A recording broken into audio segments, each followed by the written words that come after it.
नमस्कार। सनातन का अर्थ होता है शाश्वत, न जिसका आदि है न जिसका अंत है। इसी प्रकार पुराणों में वर्णित हर शब्द का एक अर्थ होता है। आज हम ज्ञानवापी का अर्थ और उसकी उत्पत्ति की विवेचना करेंगे। ज्ञान शब्द संस्कृत का शब्द है जिसका अर्थ स्वयं ज्ञान ही है। वापी का अर्थ होता है तालाब। ज्ञानवापी अर्थात ज्ञान का तालाब। पुराणों के अनुसार ज्ञानवापी की उत्पत्ति तब हुई थी जब धरती पर गंगा नहीं थी और भगवान शिव ने स्वयं अपने अभिषेक के लिए त्रिशूल चलाकर जल निकाला था। यहीं पर भगवान शिव ने माता पार्वती को ज्ञान दिया, इसीलिए इसका नाम ज्ञानवापी पड़ा।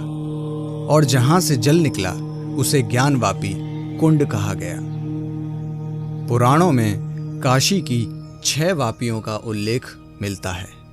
पहली है ज्येष्ठ वापी, दूसरी है ज्ञानवापी जो काशी विश्वनाथ मंदिर के उत्तर में है, तीसरी है कारकोटक वापी, चौथी भद्रवापी, पांचवी शंखचूड़ा वापी, छठी सिद्ध वापी। इनमें से 3 वापियां आताताइयों के आक्रमण के कारण नष्ट कर दी गईं और लुप्त हो गईं। काशी में भगवान शिव अविमुक्त स्वरूप में प्रकट हुए थे, इसीलिए प्रकट शिवलिंग को अविमुक्तेश्वरा कहा गया।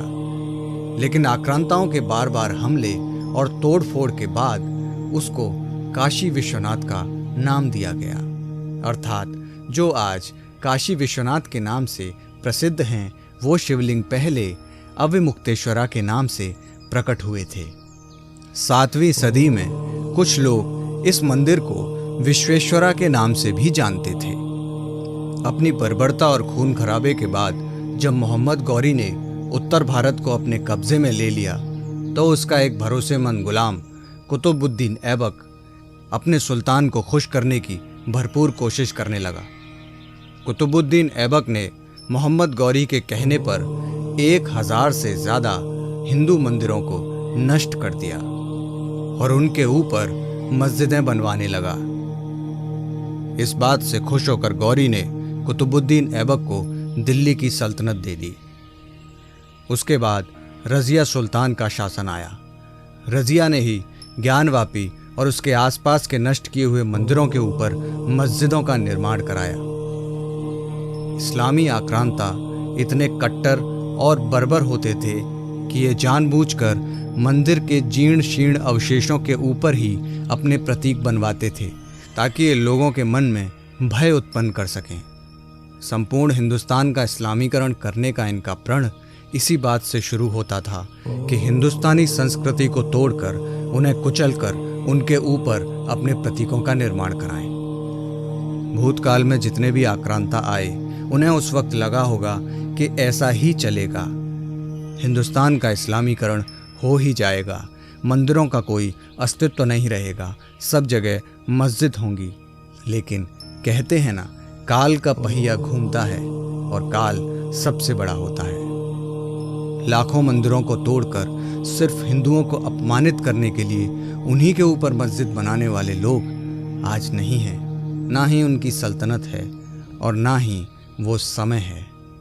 आज से 1000 साल पहले हिंदुस्तान में ज़मीन की तो कोई कमी नहीं थी, लेकिन ये उनकी जिद थी कि हिंदू मंदिरों को तोड़कर ही उनके ऊपर मस्जिद बनवाई जाए। वो अपनी मस्जिदें किसी और जगह नहीं बनवाते थे बल्कि मंदिरों के ऊपर ही बनवाते थे ताकि ये संदेश दे सकें कि तुम हमेशा हमारे पैरों के नीचे रहोगे। काशी विश्वनाथ मंदिर को कई बार तोड़ने के बाद और उस पर कई बार आक्रमण करने के बाद भी ये भोलेनाथ का वजूद नहीं मिटा सके। राजा टोडरमल ने मंदिर का पुनर्निर्माण कराया और समय के साथ साथ ये विदेशी आक्रांता हिंदुस्तान की धरती से गायब हो गए। हालांकि तब से ज्ञानवापी को ज्ञानवापी मस्जिद का नाम दे दिया गया और वहां पे लोग नमाज पढ़ने लगे। अब ये मामला भारत की न्यायपालिका में है। सर्वेक्षण की टीम को नंदी महाराज के सामने ठीक 90 फीट की दूरी पर भगवान भोलेनाथ का प्रतीक स्वरूप शिवलिंग मिला है। दुर्भाग्य की बात यह है कि उन आक्रांताओं की जो बर्बरता और मानसिक कुरूपता थी वो आज भी लोगों में विद्यमान है, वरना भोलेनाथ के उस स्वरूप को नंदी महाराज से इतने लंबे समय के लिए दूर न रखा जाता। जिस तरह नंदी महाराज ने भगवान के दर्शन के लिए 350 साल तपस्या की, उसी तरह हिंदुओं को भी भगवान के दर्शन नहीं मिले। हम उम्मीद करते हैं कि भोलेनाथ हम पर कृपा करें। धन्यवाद।